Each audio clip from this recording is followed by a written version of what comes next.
Bonjour, bienvenue dans cette nouvelle édition. Le président de la République, Alassane Ouattara, s'est entretenu hier à sa résidence de Cocody Riviera Golf avec une délégation du une délégation ministérielle ghanéenne conduite par Shirley Ayokor Botchwey, ministre des Affaires étrangères du Ghana. Cette délégation est venue présenter les condoléances du président ghanéen au président ivoirien et à son peuple suite au décès du Premier ministre Amadou Gon Coulibaly à Ouattouré. La délégation ministérielle ghanéenne, conduite par la ministre des Affaires étrangères, Mme Shirley Ayokor Botchwey, est venue traduire la solidarité du président Nana Akufo-Addo au président de la République Alassane Ouattara, au gouvernement et au peuple ivoirien suite au décès du Premier ministre Amadou Gon Coulibaly. This is a delegation of 3 ministers of state. C'est une délégation de 3 ministères d'État du Ghana qui a été envoyée ici. Nous sommes donc ici pour présenter nos condoléances et compatir avec vous et vous dire que votre perte est aussi notre perte. La perte de l'ancien Premier ministre n'est pas juste la perte de la Côte d'Ivoire, mais de toute l'Afrique de l'Ouest, de l'Afrique et même du monde entier. Parce qu'aux Nations Unies, nous avons appris que les drapeaux étaient en berne. Et cela prouve qu'il a laissé une marque indélébile, non pas seulement ici, mais ailleurs dans le monde. Que son âme repose en paix dans le sein du Seigneur.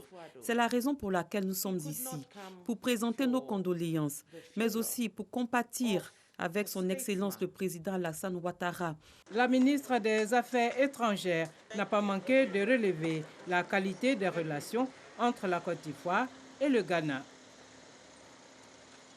Alassane Ouattara, candidat du RHDP pour la présidentielle de 2020. C'est ce que souhaitent les députés et sénateurs de ce parti politique. Ils l'ont exprimé à travers des communiqués. Sidonie Davila. Un autre mandat pour le président Alassane Ouattara. C'est le souhait des députés du Rassemblement des Oufouettistes pour la démocratie et la paix, RHDP. Ils ont tous décidé de parler d'une même voix.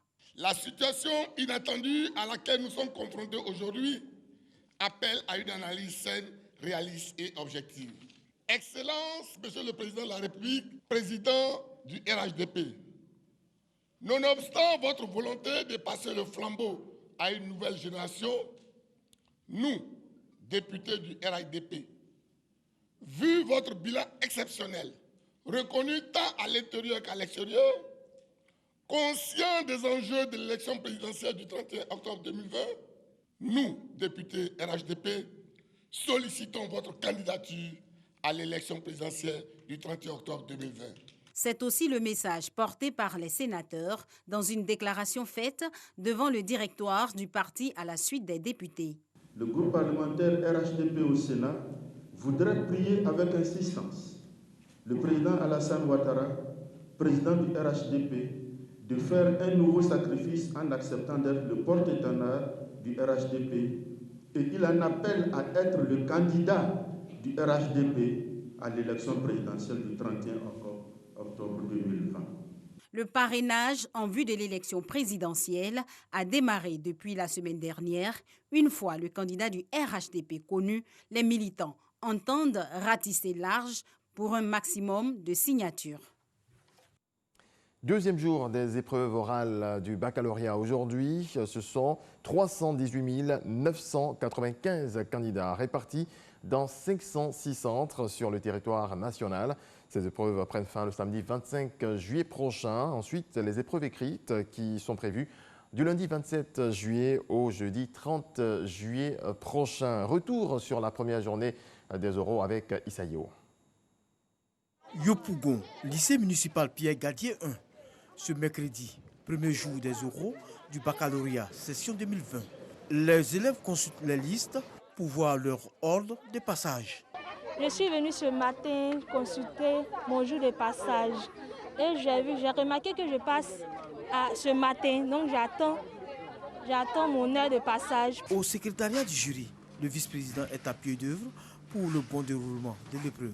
Avec le secrétariat, nous avons tenu une réunion pour leur donner les instructions par rapport au déroulement de la phase orale. Parce que je suis responsable de la phase orale. Pour le moment, tout se passe bien. 3 salles de classe sont réquisitionnées pour l'interrogation des élèves. Pour cette première journée, c'est l'anglais qui est à l'honneur. Ce matin, je suis à mon 3e candidat et c'est la 4e qui est en train de préparer son texte. Et comme vous le savez, nous sommes dans une période d'une pandémie généralisée et nous sommes tenus de respecter les mesures barrières. Ça se passe très bien. Les tests sont abordables. Au niveau aussi de la sécurité par rapport à la pandémie, chacun a son cache-nez. Pour le lycée municipal Pierre Gadier 1, 764 élèves sont concernés par l'oral du bac. Sur le plan national, ce sont plus de 46 000 élèves concernés par le baccalauréat session 2020. Ouvrons la page santé de cette édition. 202 nouveaux cas de Covid-19 enregistrés hier par le ministère de la Santé et de l'Hygiène publique. On dénombre également 138 guéris et 0 décès. Du matériel sanitaire à hauteur de 260 millions de francs CFA. C'est un don du groupe Barrick-Si aux autorités sanitaires et sécuritaires des départements de Korogo, Bengué et Wangolo dans le nord de la Côte d'Ivoire, engagés dans la lutte contre le coronavirus. Ami Sissoko. Du matériel sanitaire pour les départements de Korogo, Bengué et Wangolo dans le nord du pays. 14 lits d'hospitalisation, 4 de réanimation, auxquels s'ajoutent 50 thermomètres infrarouges, 10 valises d'urgence, 49 pulvérisateurs et plus de 40 000 masques. Ce sont entre autres des dons de la société minière Tongon SA, filiale du groupe Barrick, qui ont été réceptionnés par les autorités administratives et sanitaires du Poro et du Tchologo. Elle entend jouer sa partition dans la lutte contre la Covid-19. 5 mois ou 6 mois, cette maladie est toujours là. Le seul moyen de l'éviter est d'appliquer les gestes barrières proclamés par le gouvernement avec le matériel adéquat et une sensibilisation appropriée. Estimés à 260 millions de francs CFA, les dons sont destinés au CHR de Korogo, aux hôpitaux généraux de Wangolo, Mbengue, Niélé et au centre de santé communautaire du Poro. Autres bénéficiaires, la police et la gendarmerie de Korogo et Mbengue, dotés entre autres de gel hydroalcoolique, de masques et de plusieurs cartons de l'eau de Javel. Jusque-là, on était en train de parler des mesures barrières pour ne pas que la Covid rentre dans la communauté. Mais malheureusement, on a déploré quelques cas. 5 cas, j'avais dit, 4 guéris aujourd'hui, 1 cas actif. Quand on a donc des cas, il faut prendre en charge ces cas de façon adéquate. Et ce matériel sert à cela. Ce matériel sanitaire est le 2e don du groupe Barrick. La structure avait déjà remis un chèque de 500 millions de francs CFA au gouvernement ivoirien pour le soutenir dans la lutte contre la Covid-19, élevant ainsi à 750 millions de francs CFA le montant total de sa contribution à la lutte contre cette pandémie. On en vient à cette signature de l'avenant numéro 1 à la convention minière entre l'État du Côte d'Ivoire et Lagune Exploitation Bongouanou, une société 100% ivoirienne. Abdoulaye Koné pour les détails.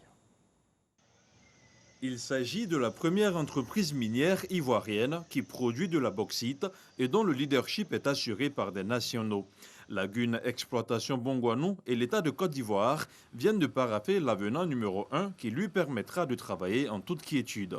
Je voudrais vous dire que cet avenant que nous venons de conclure a essentiellement pour but de permettre à la société Lagune Exploitation Bongouanou SA, seule entreprise minière à ce jour détenue par des capitaux privés ivoiriens, de développer le projet de bauxite de Bénéné. La Convention renforce les obligations pesant sur l'entreprise en termes de certification des réserves et d'indemnisation des populations impactées. Le secteur minier entend contribuer à plus de 4% du PIB de notre pays, selon le ministre Jean-Claude Kouassi. À fin juin 2020, la production d'or de la Côte d'Ivoire est en hausse de 24,48%. celle de nickel de 196,138% et enfin celle de manganèse de 14,63%. Nous pouvons donc affirmer, sans risque d'être contredit, que le secteur minier ivoirien est capable de faire face à la crise engendrée par la pandémie du coronavirus.